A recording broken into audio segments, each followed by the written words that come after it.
From the land of 10,000 lakes and just as many heartaches, welcome to the 301 Show. We're here to celebrate, commiserate, and maybe, just maybe, see a Minnesota team win it all.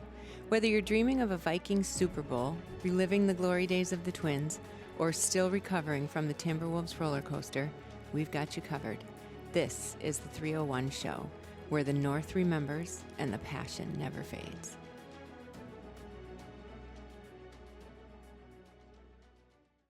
All right, yes, welcome into the 301 Show. We are back for another wonderful episode here. Merry Christmas, by the way. I'm recording this on Christmas Day. I don't know if you're watching this on Christmas Day, though. This past week, both the Timberwolves and the Wild struggled. Then the Twins had some moves happen this past week. And the Vikings maintain their winning streak, which is now up to 8 games. All right, let's move immediately on here to Target Field Talkers. As I said, the Twins had a couple of pieces move here.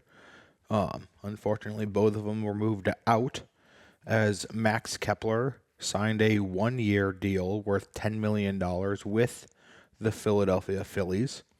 This will be Kepler's first MLB team other than the Twins. Last season for the Twins, he played in 105 games. His slash line was 253, 302, and 380. He had 8 home runs, 21 doubles, 1 triple, and 42 RBIs. The second player that left was first baseman Carlos Santana, signed a 1-year, $12 million deal with the Cleveland Guardians. This is his third stint with the Cleveland organization. First time with them, I believe it's his first time with them as the Cleveland Guardians. Last season for the Twins, he played in 150 games, 238 yards, 238, 328, and 420 slash line. 23 home runs, 26 doubles, 72 RBIs, and he won the Gold Glove at first base in the American League. Between these two, losing these two, Santana and Kepler, I know that Kepler was more of the fan favorite here in the Twin Cities area, but Carlos Santana was the bigger loss for the Twins organization with where they're at right now.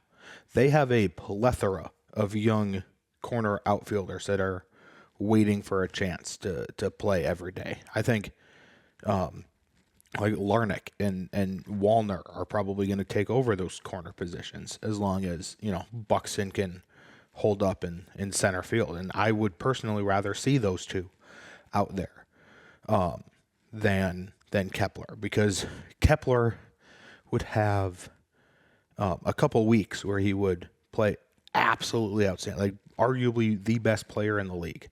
I should say the best hitter in the league. But then he would go on like a month and a half, 2-month stretch where he looked like he was unplayable and probably should be playing for the Saints in AAA.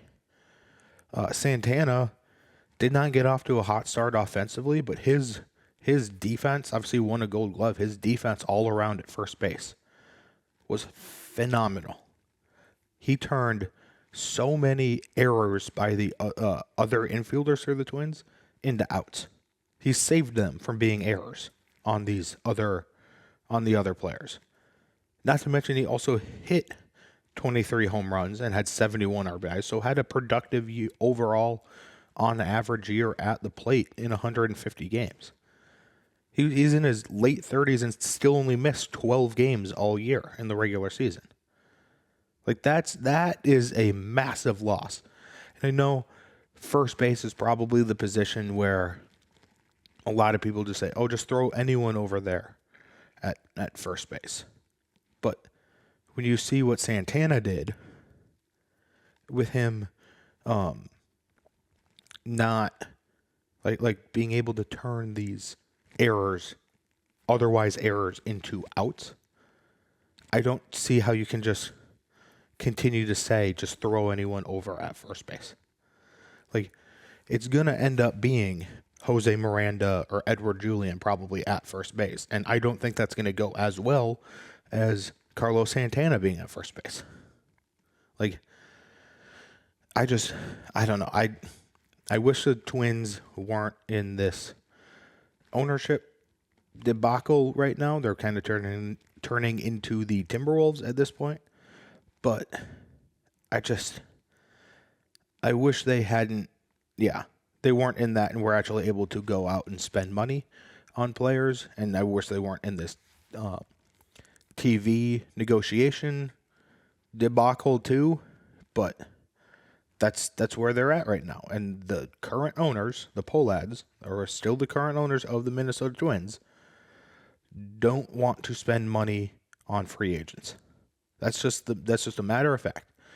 They would rather go spend money on, on a low, or spend less money on a lower level free agent than bringing someone back or bringing someone in that could actually like impact this team in a positive way a lot better than the guys they do bring in. And hopefully I'm wrong on that. Hopefully whoever they bring in here ends up being like a Carlos Santana of okay, why'd you bring him? Oh, he actually played really well. Well, even if those guys do come in, they're probably not going to be back next year if the Pohlads are still owners of the Twins. So that is just kind of my frustration with the Twins right now, is the Pohlads just being cheap and not wanting to go out and actually spend money when they need to. And that's why I was so mad a couple weeks ago when they had their end of season press conference. I think it was the same Sunday that the Vikings were playing against the Packers, so nobody saw it. But they talked about right-siding the business more than they talked about winning. And that press conference summarized the Pohlad tenure as owners. So, that's kind of all I want to say on the Pohlads right now. I feel like I'm going to just get more and more angry if I keep talking. So let's move on to predictions here. We have our predictions. We actually had one come off the board from this past week. It was an incorrect prediction, but that was that Carlos Santana will re-sign with the Twins on a 1-year deal or a 2-year deal, that the AAV is cheaper than the original 1-year deal with the Twins. So obviously none of that second half applies because he just did not sign with the Twins at all. So that brings my Twins predictions. We had the first one off the board. So that brings them to 0-1 on total, 0-1 for today, and then 0-1 lifetime. So let's get into the predictions that are going on the board today. First prediction is that Max Kepler will strike out in his first at-bat against the Twins this upcoming season. The Phillies come to town in late September, I believe. It might be the last regular season series of or maybe I think it might be the Twins go to Philadelphia. Either way, they play the Phillies in late September, and I'm going to say that Max Kepler will strike out in his first at-bat against the Twins. Second prediction is that Carlos Santana on the Cleveland Guardians at some point this year will hit a home run against the Twins. Third prediction is another home run prediction. Royce Lewis will lead the Twins team in home runs for the 2025 season. So a lot of predictions that will come off the board for the Twins. 3 today that will come off the board for the Twins at some point this year.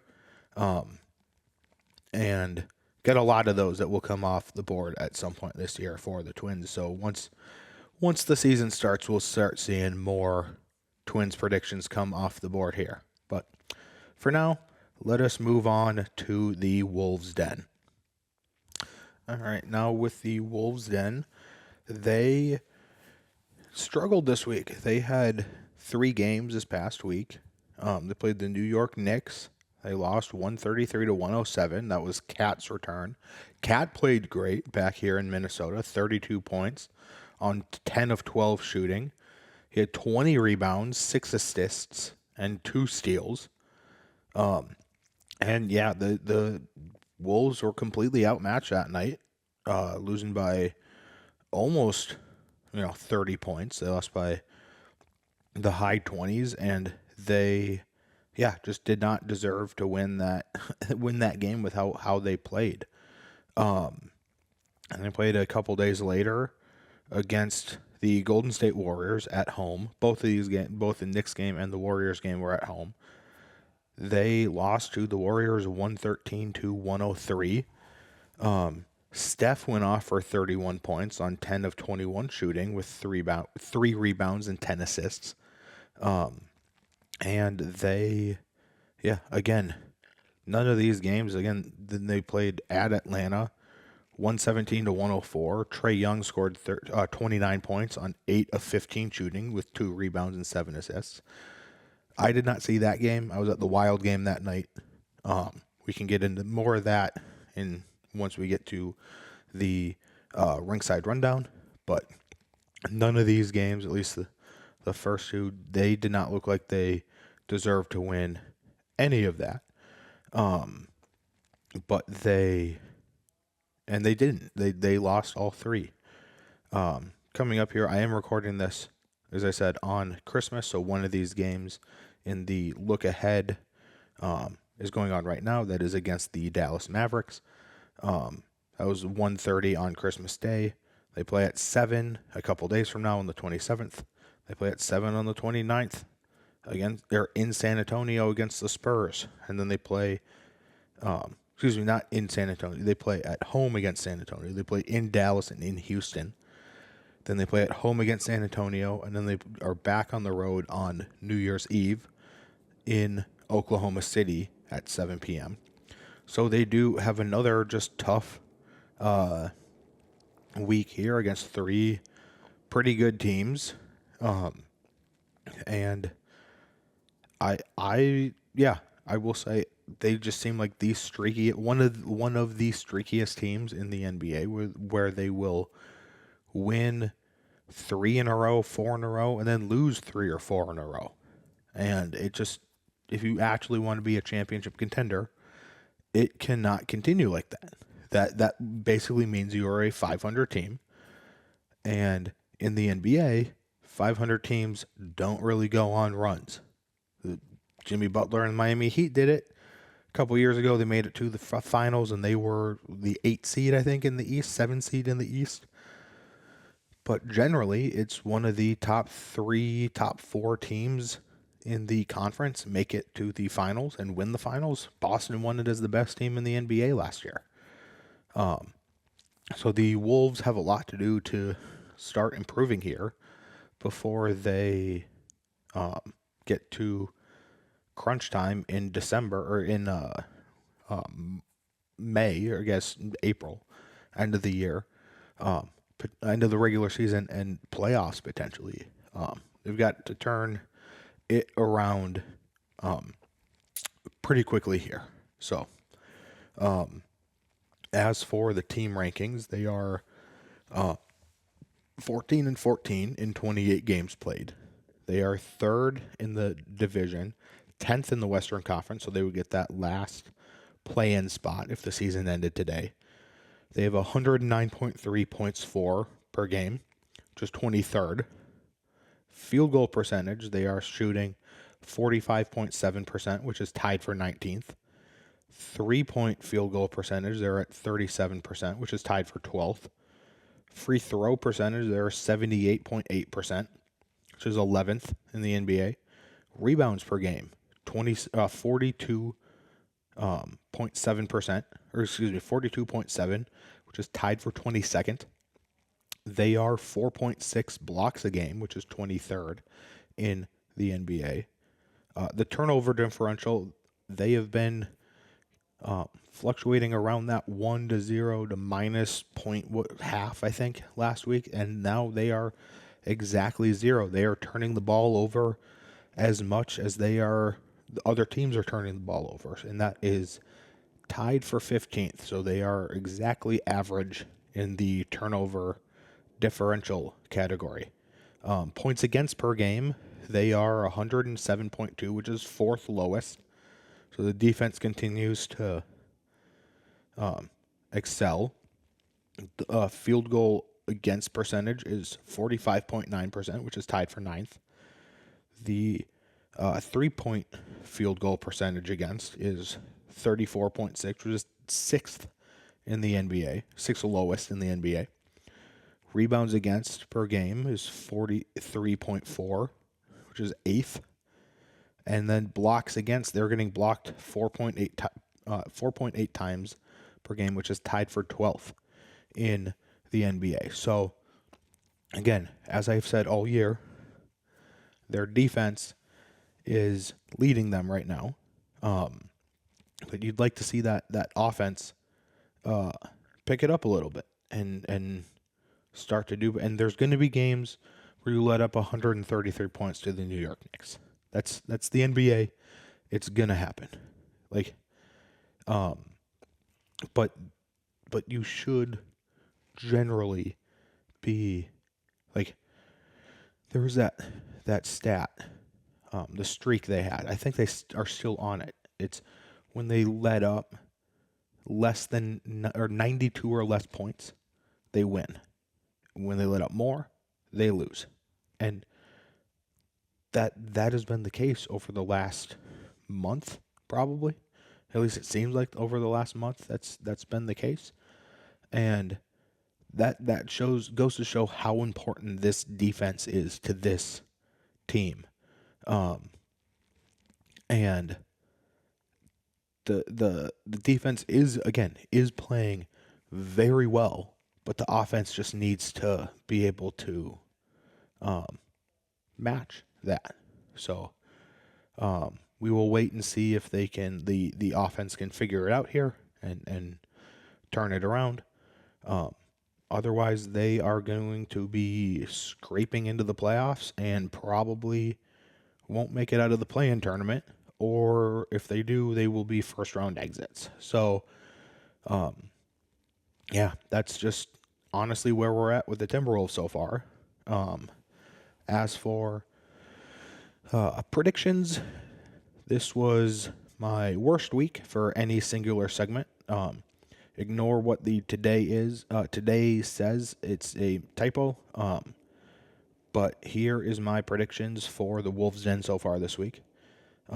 Couple of these should have come off the board earlier, I think. Yes, the Ant one. Ant drops 35 plus points in a game. That should have come off the board last week. I said the Wolves win the Cat homecoming game. They lost. Draymond got kicked out in one of the 3 out of 4 games against the Warriors. They had a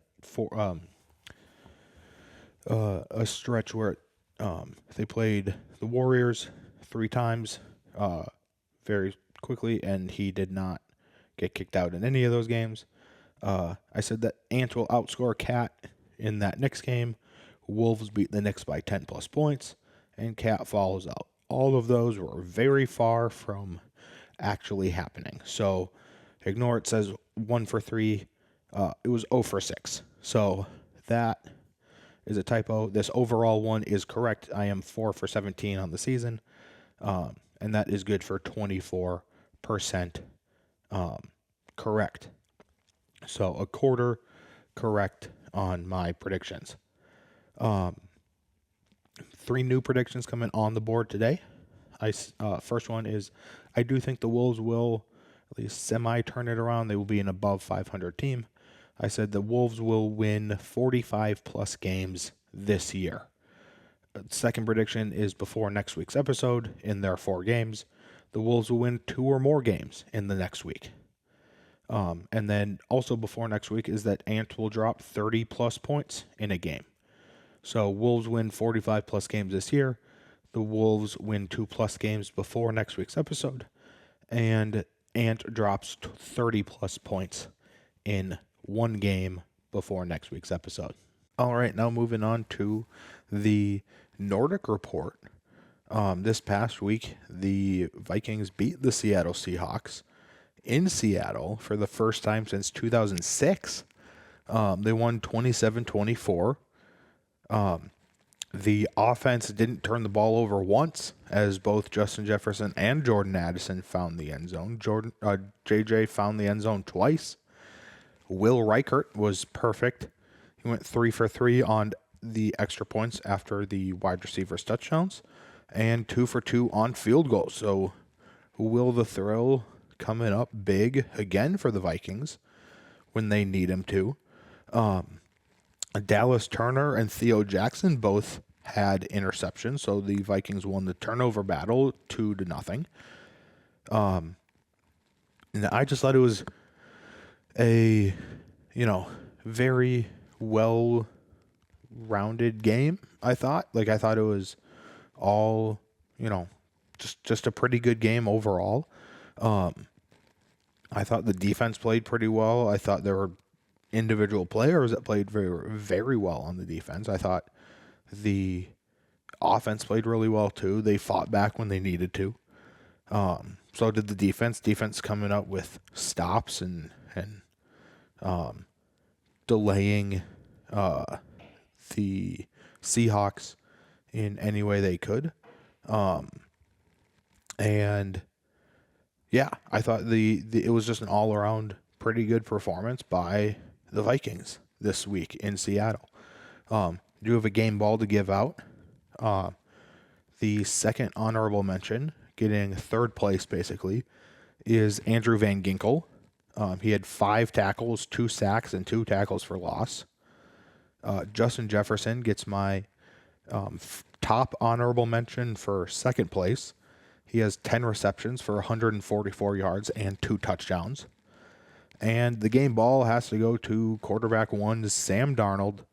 Sammy Dimes, he went 22 of 35 for 246 passing yards, 3 passing touchdowns, and no interceptions.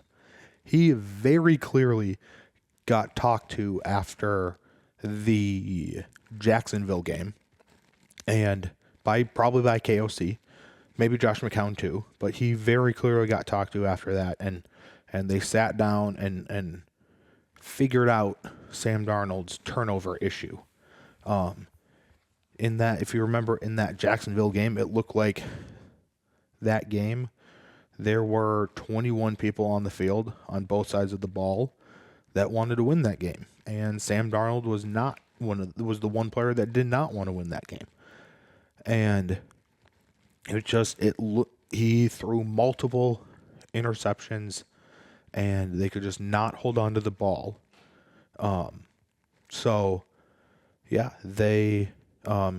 He's turned it around since then, and I thought that was one of the better games of his career.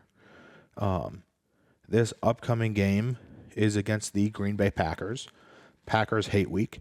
It's the last home game of the regular season. Hopefully they can find a way to get home field, get at least a couple home games in the playoffs. KOC said, quote, Harrison Smith should be able to progress through this week and be available for us. So that is fantastic to hear from the head coach about one of the veteran leaders on this Brian Flores defense. All time against the Packers, the Vikings are 58, 65, and 3. In the last 10, they are 5-5, so they're looking to break the tie for the last 10 games. I do think it'll be a pretty good game here against Green Bay. Vikings fans that always show out against the Packers. Now, we do have a lot of Packers fans that live in the Twin Cities area or live just across the river in Hudson that will make the trip to the Twin Cities and go to that game. So Vikings fans need to be loud. Vikings fans going to that game need to be loud. At least when the Packers are out there on the field. As for the team rankings, they have improved to 15-2. They are second in the NFC North, tied for first, but tiebreakers make it so that they are in second. They are also the 5th seed in the NFC, even though they are tied for the best record in the NFC with the Detroit Lions, which we will break down that game more in depth next week. As that one is shaping up to be a massive game. The offense is sitting at 346 yards per game for 12th in the NFL. Points per game is 26.4, which is 9th. Third down, they're converting at 40.6% of the time. 71 times out of 175 chances. That is good for 11th. And on fourth down, they are 6 for 10 for 60%, which is tied for 15th. So right in the middle of that. On defense, they are giving up 335.8 yards per game, which is 14th.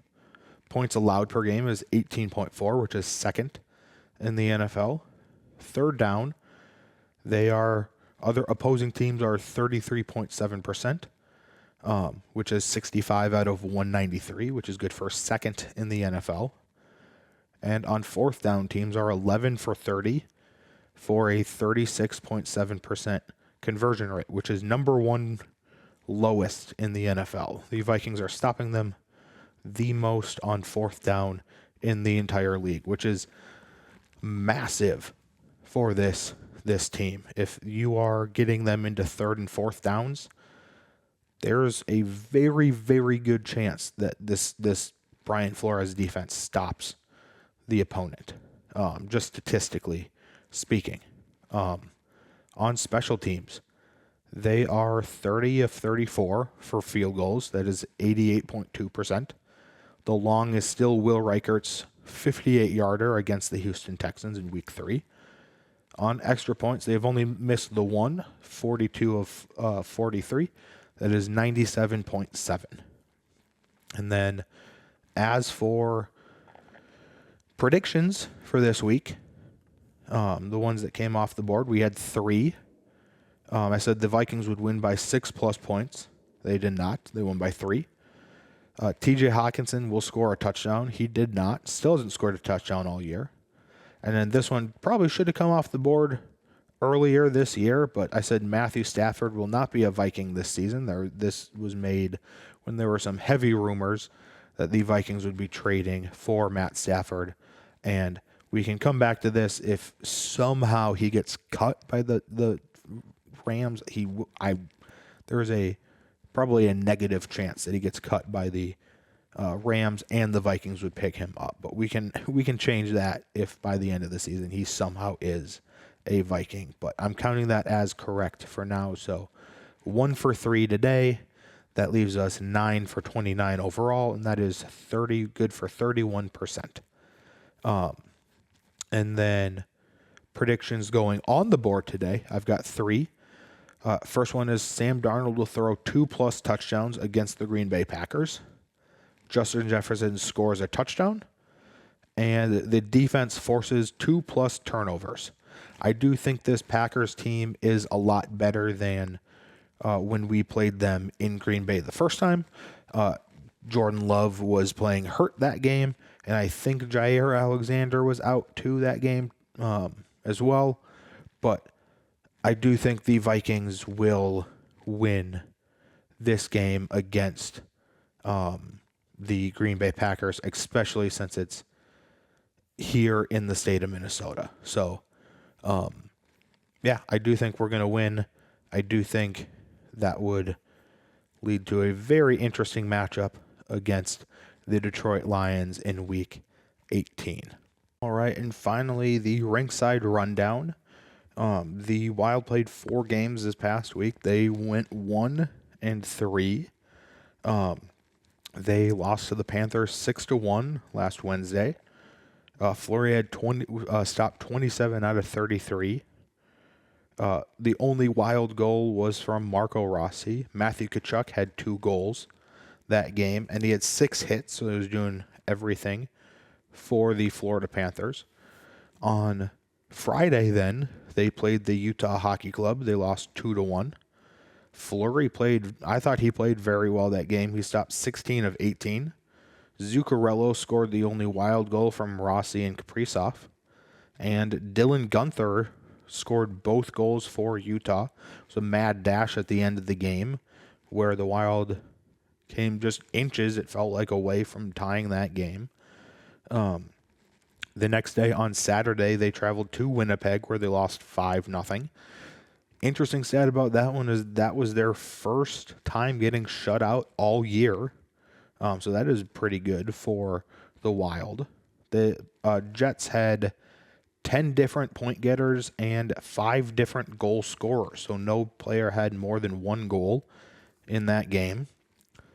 Then on Monday, in terms of some positive here, they beat the Chicago Blackhawks to at least attempt to get back on track.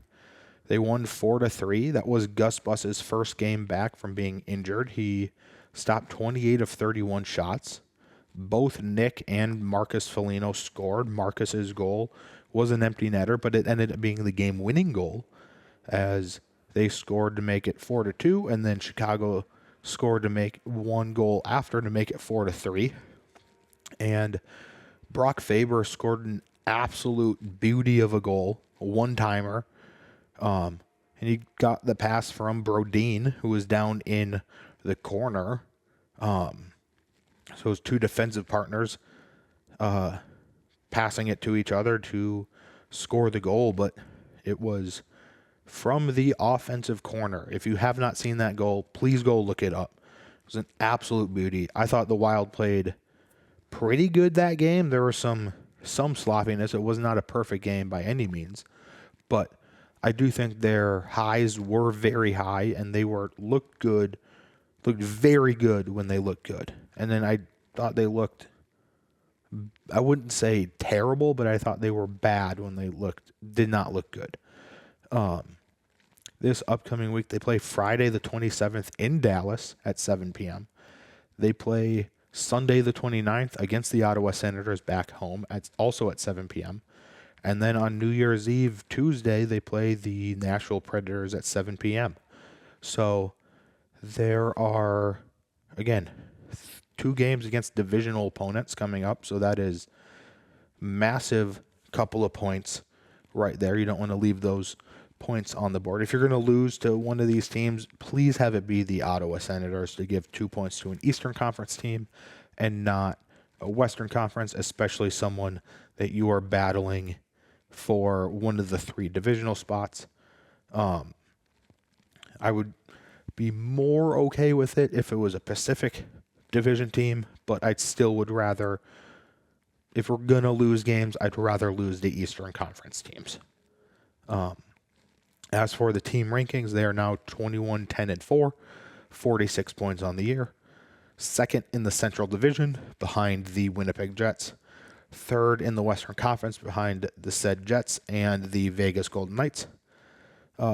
Goals for per game dropped significantly from the last time. That is due to Eriksson Ek being out and their big 3 of Rossi, Boldy, and Kaprizov not producing as well. They are at 2.94 goals for per game, which is tied for 19th. Goaltending, though, goals against per game is 2.69, which is 6th in the NHL. They still have 2 shutouts, which is tied for 12th. Power play has gotten worse. It's 17.6%, which is 24th. Penalty kill has somehow gotten worse at 69.4%, which is 30th. Face-off, they are winning 49% of face-offs, which is 23rd. Shots for per game is 28.3, which is 17th. Shots against are 28.6, which is tied for 17th. So, again, I don't want to harp on the penalty kill again this week, but I do feel like the face-off percentage needs to be higher because they are not being able to clear pucks out of their own end when they are losing face-off and not having control of the puck on the penalty kill. As for the Gus Bus rankings, he has 15-5-3. He's got a 921 save percentage, which is 3rd amongst qualified goalies. Goals against average, he is 2.28, which is fourth amongst qualified goalies. And as for predictions here for this week, first one, I said that this was another one that should have come off the board earlier. I think this should have come off last week. Gus will have a 30-plus save win before next week's episode. That was incorrect last week. I said that Kirill will score against the Panthers. The only goal was from Rossi. Wild beat the Panthers by 2 or more. They lost by 2 or more. And then I said Brock Faber scores before next week's episode, and that one was correct. So 1 for 4 today. That leaves us at 6 for 17 overall, and that is 35% on the season.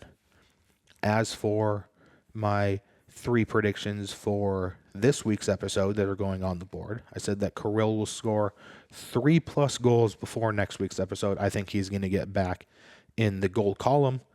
I said the Wild will shut out one of their next 3 opponents, and that the Wild will beat Nashville by 2+ goals. So those are my 3 Rinkside Rundown predictions for this week. All right. I do thank you for tuning into this week's episode of the 301 Show. Leave any comments, questions, concerns down below in the comment section. And I will see you again for next week. See ya.